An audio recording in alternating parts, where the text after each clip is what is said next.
How is land tax calculated?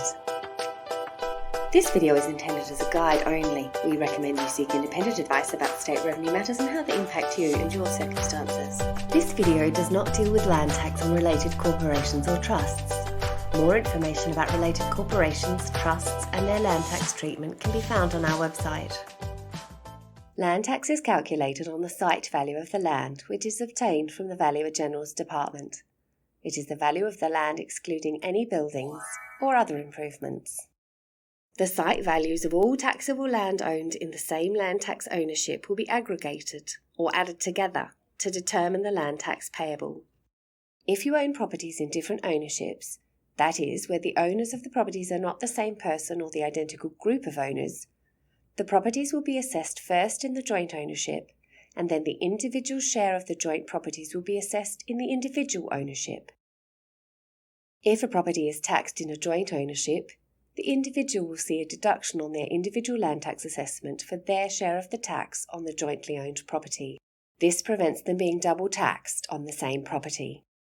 There are different rates and thresholds for general land and land that is held on trust.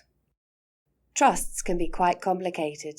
Please see our website for additional information and examples relating to trusts and land tax. A minimum threshold applies to each land tax ownership.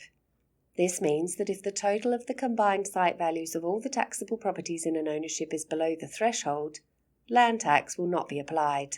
The current thresholds and rates of land tax can be found on the RevenueSA website. Let's now look at some examples using the general land tax rates for land that is not held on trust. These examples have been calculated using the 2025 to 26 financial year's general land tax thresholds and rates. Courtney owns one taxable property which has a site value of $325,000 and is not held on trust. As this is below the minimum threshold for general land, no tax will be applied. Umar and Stefan own two taxable properties together, each worth $550,000. They don't own any other taxable property on their own or with others. Let's calculate what their land tax will be. Land tax is calculated on a total site value of $1,100,000. The threshold for 2025 to 26 is $833,000.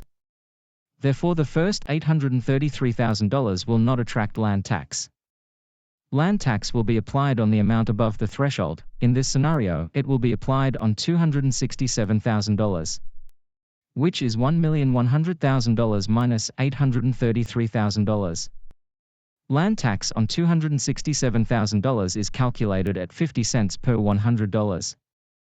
This equals $1,335. Land tax payable in this scenario is $1,335. Charlie and Sam own four taxable properties together, each with a site value of $625,000. The total site value is $2.5 million. Let's calculate what their land tax will be. Land tax is calculated on a total site value of $2.5 million. And is calculated as follows. Land tax on $1,946,000 is $8,605. In addition to this, land tax will be calculated on the difference between $1,946,000 and $2.5 million, which is $554,000. Land tax on $554,000 is calculated at $2 per $100. Which equals $11,080. Land tax payable in this scenario is $19,685. If Charlie also owns individual properties and receives an individual land tax assessment, Charlie's share of the jointly owned properties will show on that individual assessment, and a deduction for Charlie's share of the land tax on the joint properties will reduce the individual land tax assessment. You can see more examples, including examples for joint ownerships, individual ownerships, and multiple ownerships on our website.